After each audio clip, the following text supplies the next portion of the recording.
jagat Padang iki ora ana telu loro kejaba mung siji sliwang. Saged kula ugemi. Tenan. Nek ngapusi tak jiwet lho. Aduh, mbok yo aja dijiwet, dicet. Wong kena wae ora kok ngabiati lho ya.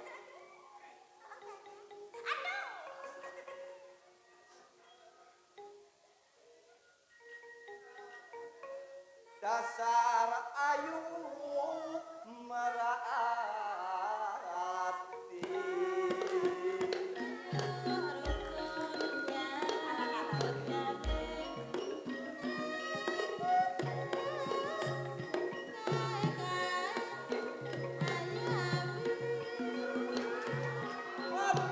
hatiku sayang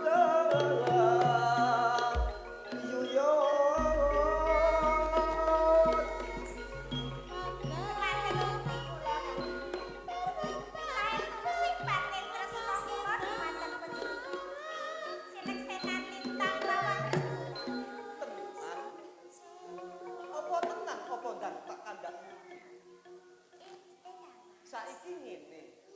Aku nyuwun pratelara kados manungsa.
Tanpa upama aku iso sesandingan karo sliramu. Saiki gentenan. Ngono to. Cindek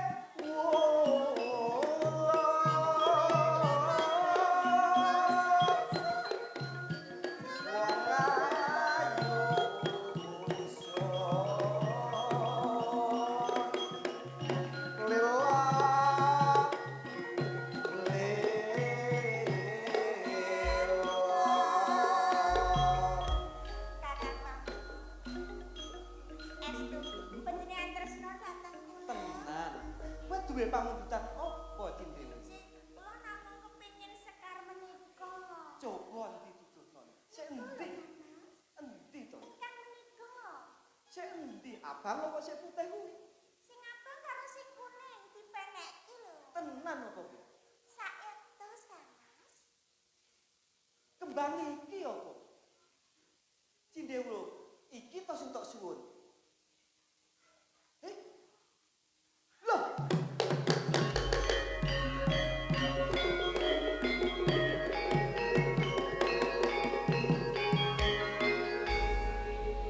Kang Mas, menawi kula tim saking katebian, kadosipun Kang Mas kok saweg gandrung-gandrung kapirang. Gosik, Dimas.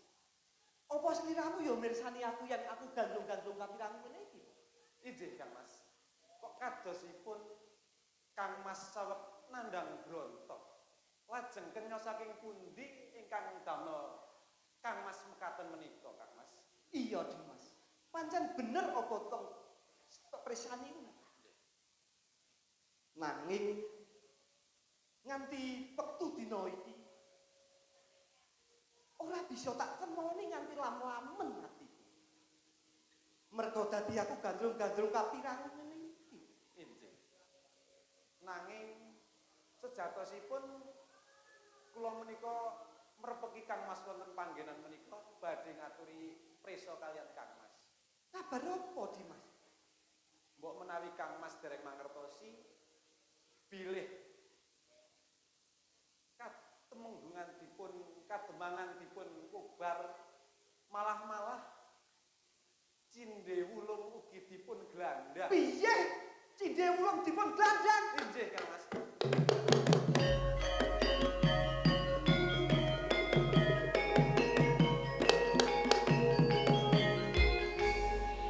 Banjur kepiye nasibe Cindhe Wulung? Lah dugi sakmenika kula kaliyan para prajurit dereng mangertosi sinten pawongan lan wonten pundi Cindhe Wulung pun glandhang Kang Mas. Apa Dimas ya ora utusan karo salah sawijining prajurit ngupati ilange Cindhe Wulung? Sampun Kang Mas. Ananging ngantos sakmenika kula dereng angsal pawartos utawi pekabaran saking para duta utawi utusan. Cindhe Wulung. Bener apa kang tak rasake ana ing atiku tansah trap-trapan. Inggih Kang Mas. Banjur ana kabar kepiye meneh? Ingkang sepindah menika kabar Cindhe Wulung dipun glandhang kaliyan dipun dusta para Durjana dene ingkang kaping kalih Kang Mas. Sampun pinten-pinten pasuwanan Kang Mas mboten nate marak sowan wonten ing pasewakan. Oh sik Dimas. Anggonku ora marak pasuwanan kuwi jalaran ana ganjalan ing atiku kuwi. Ya omong mau kuwi sing tok presani. Inggih. Ananging menawi Kang Mas namung menggalih kalian Cindhe Wulung mangke dos pundi anggenipun badhe gegladi wonten kadipaten. Sing gedhe ngapuramu Dimas. Aku lirwa karo gaweane. Inggih.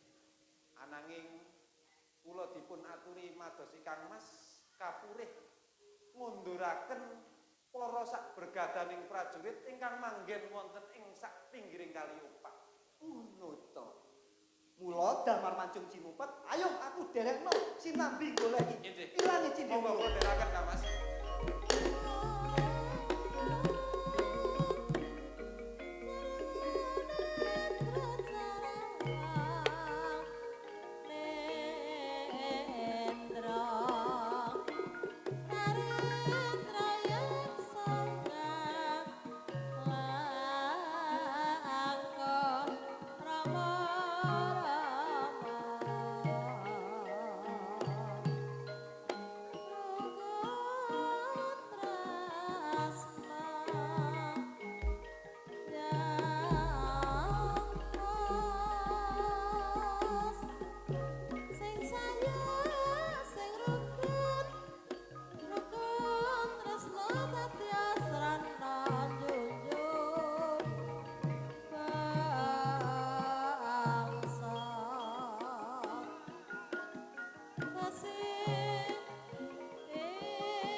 Kula tampi iki ndadosaken jimat Kanjeng Rama. Kejaba saka kuwi yen aku midhangetake penggaji pelaporan gonmu melu maranata ing katemenggungan.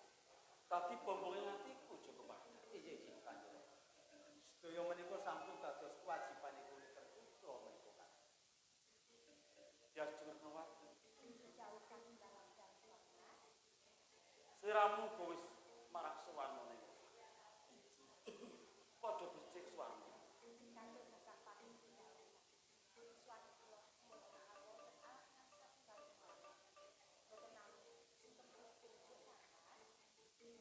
Yo, sungkemmu dak tampa jeneng. Panas tawaku tanpa monggo jajal. Coba suka kuwi diajak.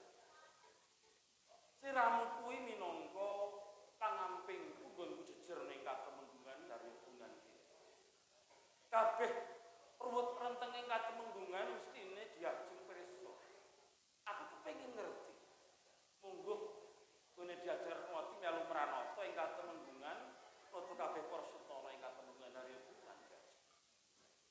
sedaya punika panas menawi kula menika sampun mangertosi anggenipun para muda anggenipun bebarenipun kados sampun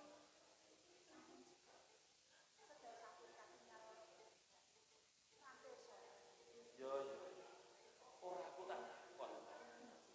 Konmu ngendi kok sajak lini iki lagi gerah apa kepiye? Mbok menawi menika kira-kira Aku ora kerang ben kabeh terwaca dimirengke kabeh para sutana ing katemenggungan dingendikake kanthi terang lan terwaca lan sedang ben padha mangerti sapala-pala. Ben aku ngono. Ngabehi sendika iki.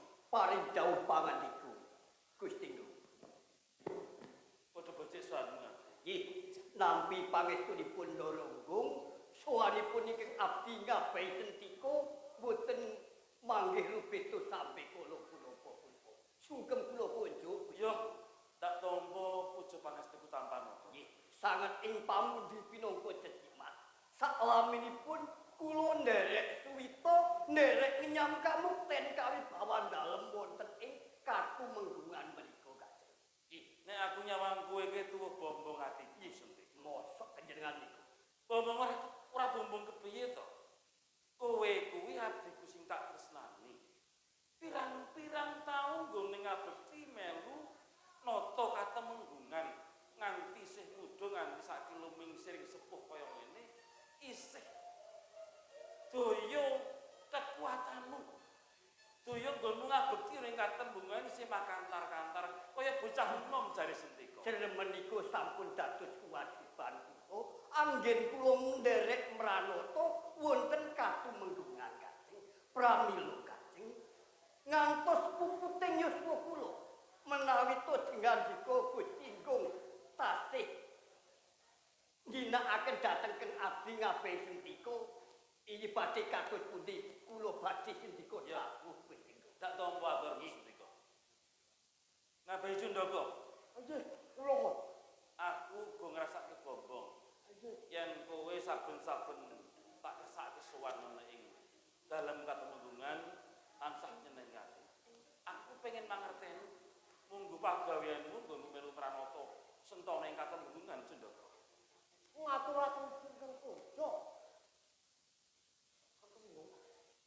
Wong ngatur wonten menika dalem menika. Iya. Derek nentremaken wonten katemenggungan. Iya, Penjol. Kaya mengkono kuwi ben ditulodo kabeh para sentana. Kabeh pagawean sing apik kok terus ngono ya Jundaka. Putra Gungger Joko Pandhan. Nggih. Kula Kanjeng Rama. Rama rasane marem. Yen aku midhangetake kabeh padha ngendikane sentanaku ing katemenggungan lan diajak. Kang padha ngabekti dharma bektekke tenaga lan penggali ning katemenggungan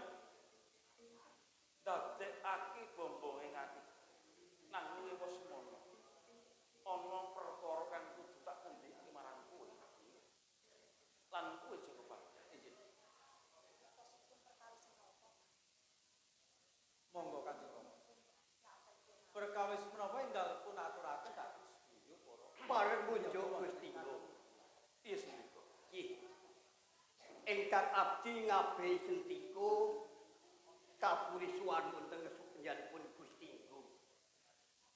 Badhe nderek midhangetaken punapa ingkang dados miyosing pangan.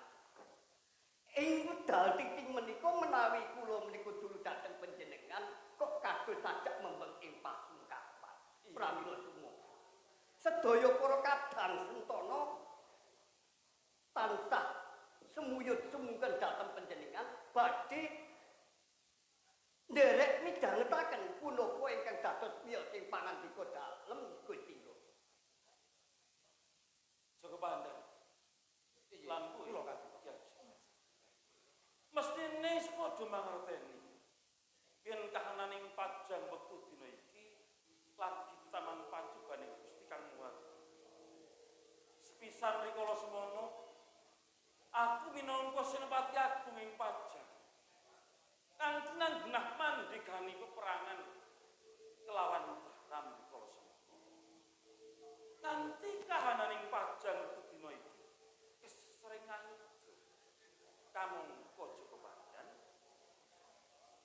tak pindhake pajang lagi saputing pedhot akeh prastawa-prastawa kang ndadekake cingkranging para kawula. Kang ndadekake para kawula padha nandhang nelongso pikire amarga padha kelangan bondo donyane, kelangan kala wangsane merga bebendu kang kumandhut ana ing kraton pajang. Kang dadi gegapaning atiku Joko Pandan lan kowe ya. Apa iki dosa lan salah Punggawa lan kawula ing pajang? Apa iki pajubaning Gusti Kang Maha Kuwasa Joko Pandan? Nuwun sewu menika Kanjeng. Ngampun ngantos Kanjeng Rama menika ketelaran karo kanggipun menggalih perkawis kathahipun wonten kasultanan. Semanten ugi Kang Putra Joko Pandan kepengin sanget badhe matur. Iya kepiye Joko? Magayutan kang-katangipun wonten ing kasultanan. Iya. Yen ana atur sing wigati coba mbok aturake ben padha midhangetaken. Kados pundi? Iji. Namung mbok menawi atur ing semanti kirang dados sakremenipun penggalihipun Kanjeng Rama sewu menika Kanjeng. Iya Joko Pandan. Sambet kali katuranipun wonten ing kasultanan. Duk nalika semanten Kanjeng Rama utusan dhateng kula sepatu jagi wonten sak pinggiring ladang Pak. Katitik ing wekdal meniki wonten sak bergatanipun prajurit saking kasultanan. Miderek pekabaring kota. Sebab bergatanipun prajurit saking pajang menika ingkang dawuh supados prajurit mapan wekdal menika nggih Kanjeng Rama menggung harya. Tunggu dhisik. Joko Pandan. Sabergataning prajurit pajang dirit ning kali obak ngono ku kepiye? Isih. Kowe mesti ngerti. Sakundure Kanjeng Sultan Pajang peperangan karo Mataram. Kanjeng Sultan dawuh parang aku. Yen prajurit Pajang ora kena mungsuhan karo prajurit Mataram, mergo kabeh wis kabanjir. Aku nentemke swasana, nentemke kabeh prajurit Pajang kang lagi nandang yogi basani mergo kalah perang karo Mataram.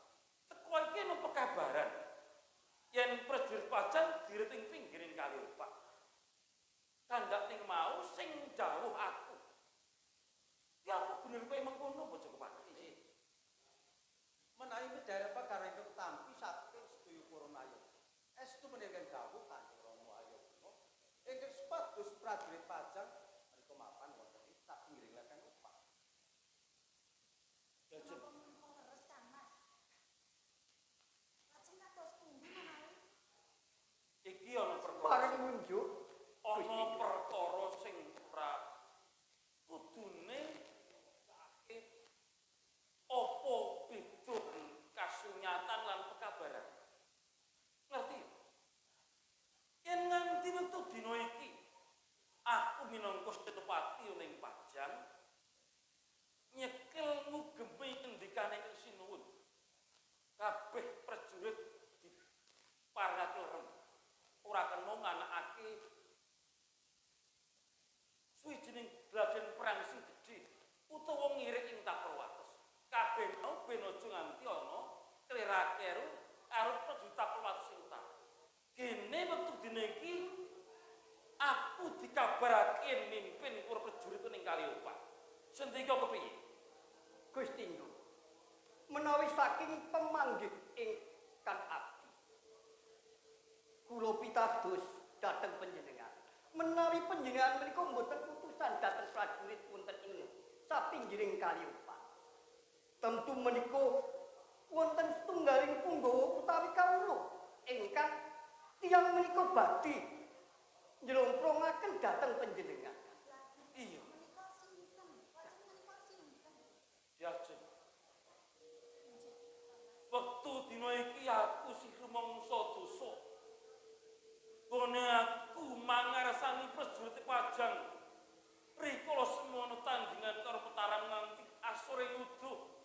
Kanjeng Sultan gerah. Saiki damparing keprapuring Pajang kumplang. Mergo anggonku mangarsani prajurit. Ora bisa sasat yudha. Lain wektu dina iki aku ana pekabaran ngrajang ngendikane Kanjeng Sultan ngirit prajurit ing Kaliopak. Atiku lara Diajeng. Sampun.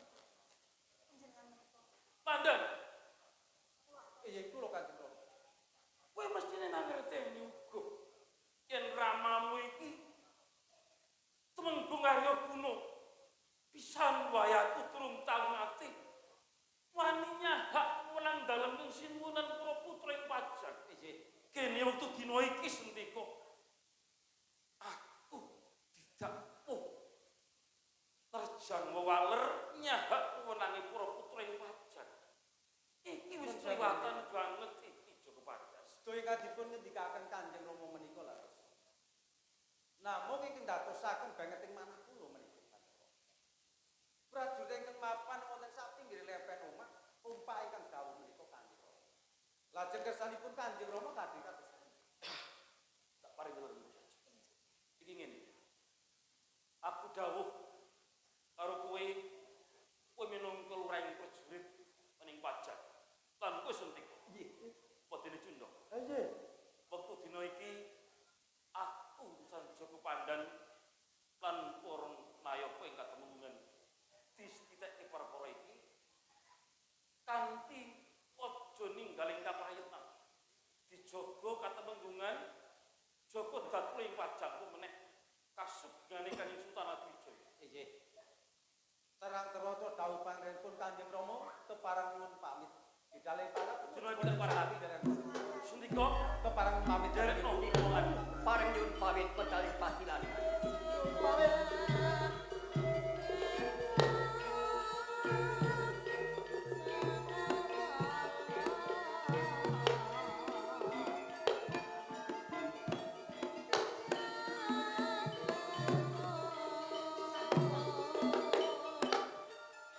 boten minten babar pisan. Menawi wonten ingkang badhe tumindak punika dhateng panjenengan. ya Injih. Wektu dina iki siramu aja ninggal ing kaprayetan. Perkara sing sithik sing ketoke mung remeh ning bisa dadi gedhe. Mula kuwi kanthi gerai Kanjeng Sultan apa wae bisa kapitan. Mula aku njaluk karo kowe pranata katembungan sapi-api tak parengake. Ngestu aku dawuh Kang Mas.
kabaraning Datuloyo Pajang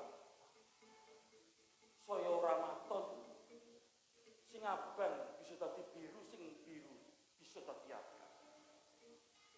Iki ora tandha apa iki? Anggonku ngabekti ning Kanjeng Sultan. Mataun-taun jiurang ragapku tak sokhake kanggo kamulyaning negara Pajang. Niwutu dina iki lagi yang ngrasakake lenggahku ning katemenggungan koyo ancik-ancik ning pucuk ngeri.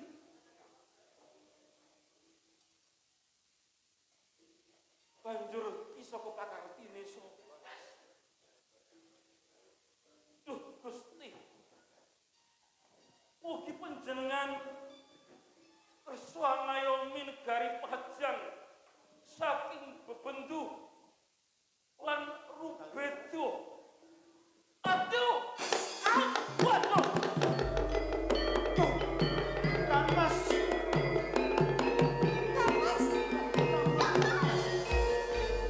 Panjenengan tak percaya kalian. Aku dilimpe ning lawongan. Dipun nyataken kamangka. Mongso bojo katemenggungan Arya Kunan. Ojo ngono. Ini opo kula tamu iki. Sing praten ati-ati. Aku ninggal ling muga-muga kanggo permane dumadi ning Pajang. Dipun Ojo.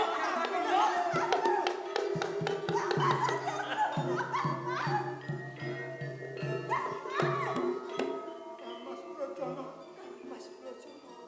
Mas Arya Kuno.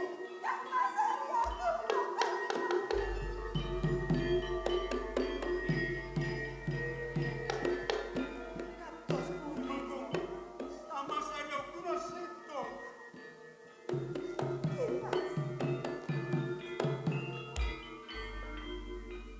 Anjang pengiran sancoko kados punyal nggih Paman. Saksi Kakang Arya Kuno. Pajang ora kena dinae gampang.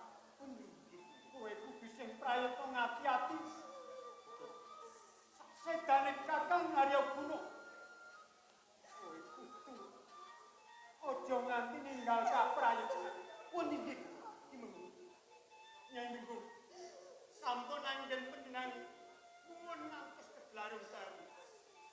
Mindhak nambahi swasana wonten Pajang. Mangke paboten kamantaken.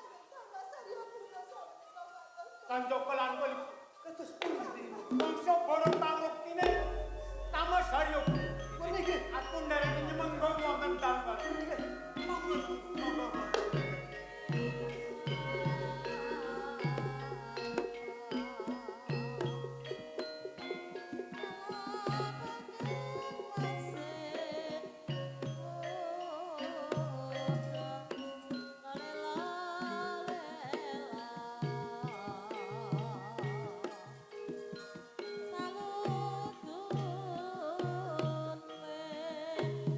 Bapak ya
mawon niku wonten napa to niki? Napa nggih?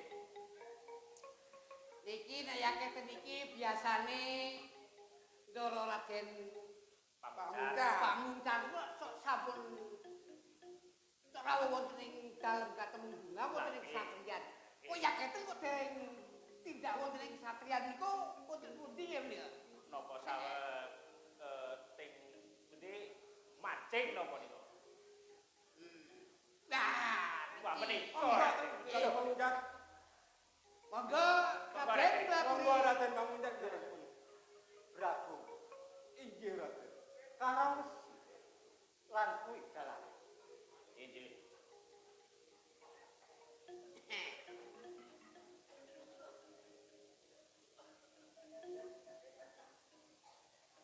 Ngaturaken. Saturaken sugeng. Iya, Prabu. Oleh pamujimu. Tekah kurung papan kene ora malah. Cak bali piye, Prabu?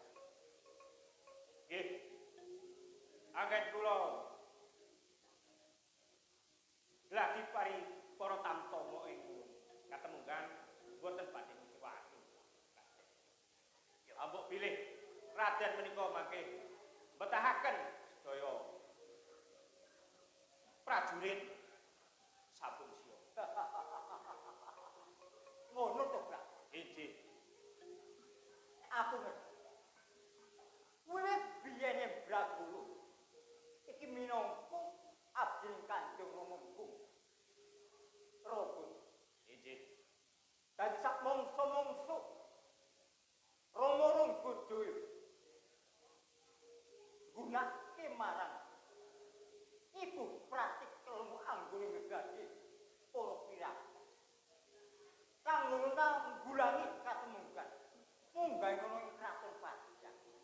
Ora bakal mikiwani Boten Raden. pagawean kang koyo mangkono lestarik ora. Injih.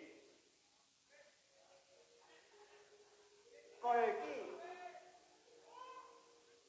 jalak Nggih Raden. yen nek sawang kaya ono bab kang arep diaturke ana ngatani. Ana ngakak. Piye? Nggih Raden. Sawentawis panjenengan wonten pundi? Kula anggenipun engko sampun dangu Raden.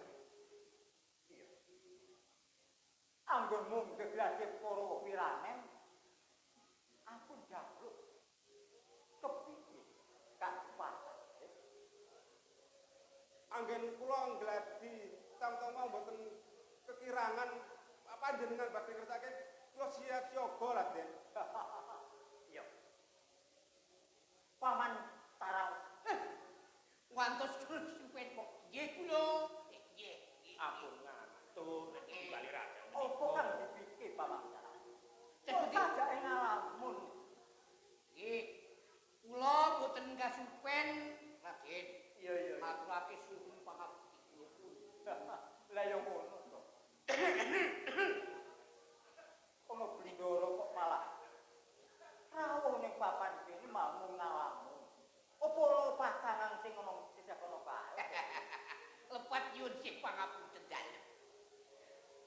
Wonten ing papan menika kados Edi lan Peni wonten ing satriyan. Awit saking sedaya para nayaka wonten ing dalem kasatriyan wonten ing katemunggang menika sami ngalbono dumateng Raden Pamuncan. Ya ngono to. Nggih, Nggih leres nggih. leres. Kepiye ngalmono kepiye? Ah, Raden Pamuncan ki saiki saya bagus. Wah, wis saya pang-pengang. Ah sapa to gurune? Asing mandegane wong tarang mesti. Paniku. Ngono po jalan. Inggih Raden. Nah, Nanging kula ngaturaken sepindhah kali. iya cara mesti kepiye? Gandeng kula menika abdi dalem Rama dalem temunggung Ronggo Jowo. Kanjeng Rama Ronggo. kula menika abdi ingkang kinasih. Menika kaprih jampangi panjenengan anggenipun ledang wonten sak kiwotenipun wonten ing kesatриан katemenggungan Raden. Yo ta. Ning bejo kang ndak. Ih, aku teko nang papan iki. Sakwise padha mangerteni iku padha sramet. Lan ngaturake pagawean kang wis jumbuh marang dawuh Kanjeng rumangsa marang. Nek aja mung Kanjeng ngono. Kanjeng wektu dina iki Pajang kan Mataram nembe wae. Peperangan. Nah, Menawi Pajang kalian Mataram menika rak tasih segerek. lah iya. Menika menawi ketongkrahan menika rak saru dilu jajanipun. Iya iya. Ananging sinaosa kados mekaten, nggih, namung rebatan boten menapa wae menawi boten kamukten menika boten wonten ingkang badhe dipun bakayong ngoten nggih. Leres. Lah kuwi kan ndak digumuni kal. Aku ora takon marang. Reneku iki ono ngasaring romemeng kalbu sesepuh minangka nujum ning temengku. Aku ndak takut. Nggih. Yen Mataram iki sih salah sijining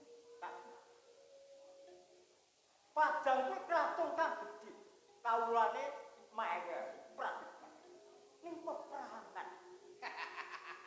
Yen ampun menawi dipun petang-petang menika nggih wonten anehipun ananging boten anehipun. Ora Awit menawi Pajang kalian Mataram menika sami peperangan sami tetukaran menika namung kalah ampuh kalih pusaka. Pajang kathah Mataram gedhe.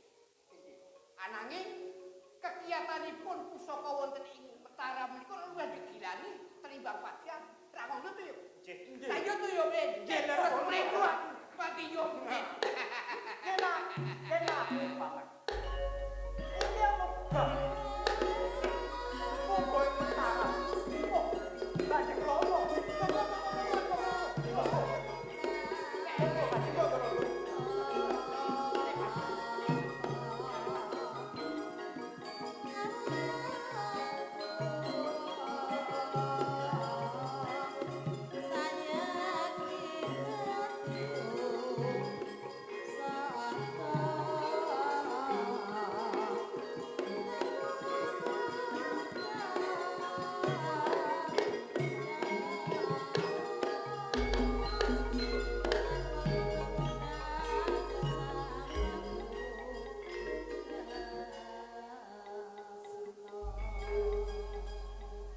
Wis tak ruwake saka kanduan padha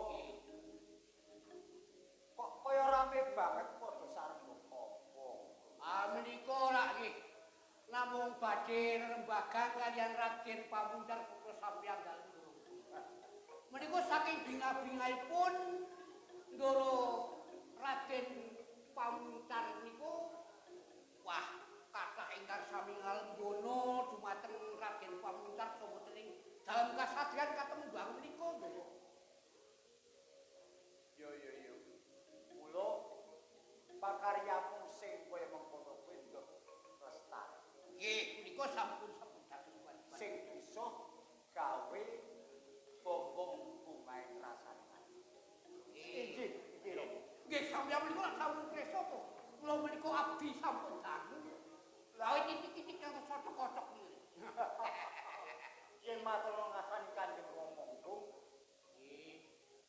Menika kepala napa? Anggenipun nindakaken jauh-jauh Kanjeng Rama Monggung. Sedaya abdi menika ngremenaken lho. Lah iya. Kowe dhewe wis mangerteni. Yen menawa to panggula wentah kuwi ya mung saka abdiku Tarawisi. Amarga inggih akeh timur nganti tekan dewasa tansah mituhu apa kang kandhang. Lah ya ngono terang. Nggih, Nggih, Karanggo. leres. Leres nggih. Lah iki Prabala. Prabala Abdinipun Raden Pamuncar. jalan. Nggih. Menika ingkang cok jagi kemik wonten ing sak kiwa tengenipun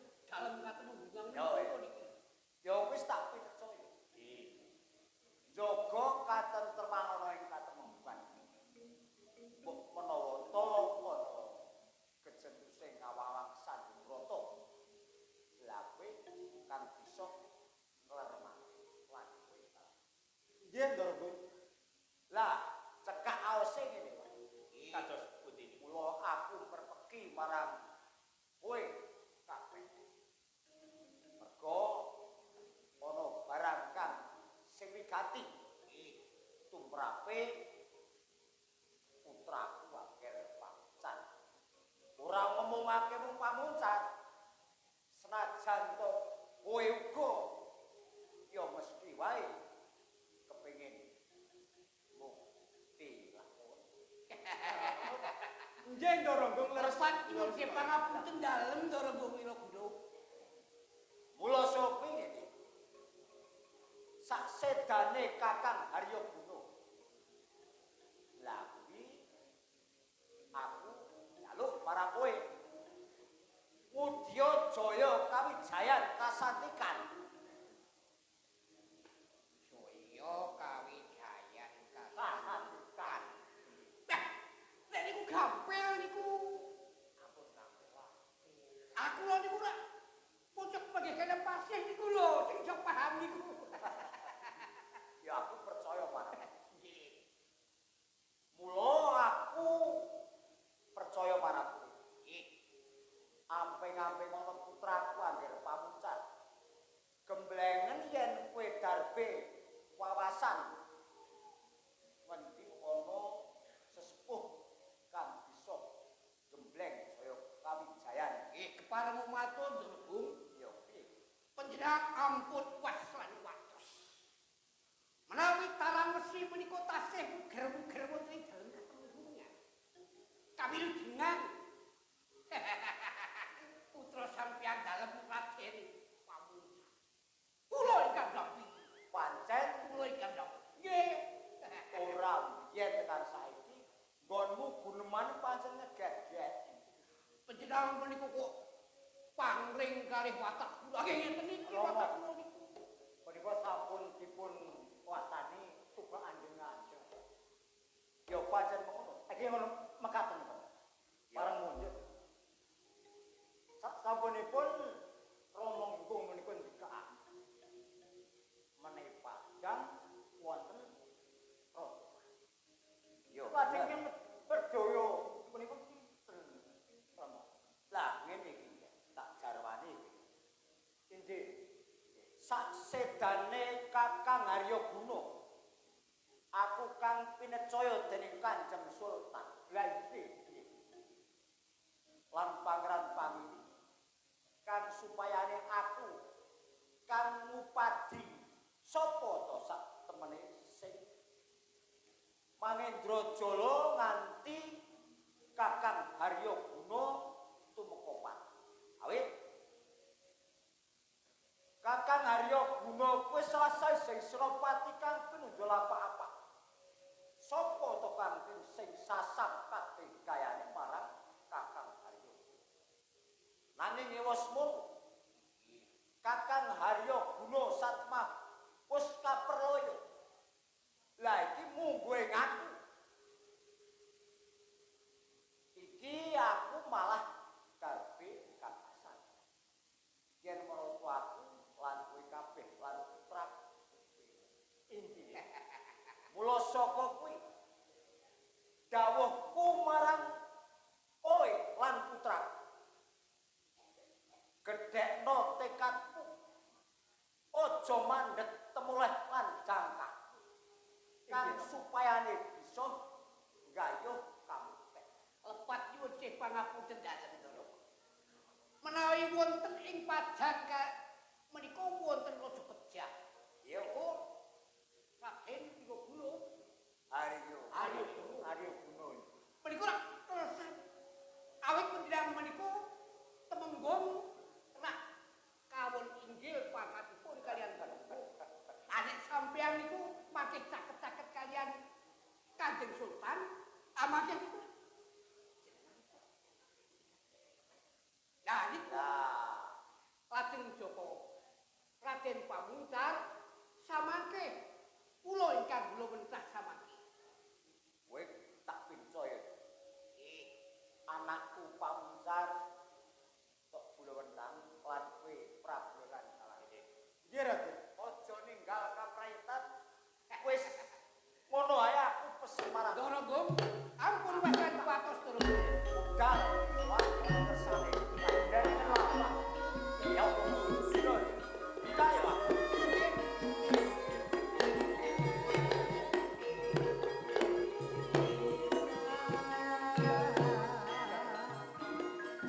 Paman kali.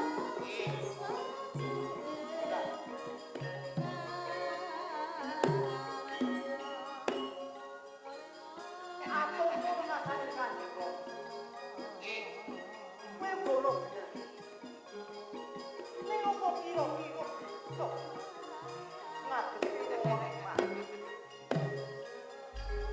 Raden Pamungkas. Sakniki sampun ringkih pajak. Awit Raden Winogunu Iya. sampun tewas ayo iki. Panjenengan medal sampun pados kala. Kepiye? Aranipun Ya meneh. Monggo. Dipun tindakaken kawula. Bapak kasiraken. Ya.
Supaya bisa ampun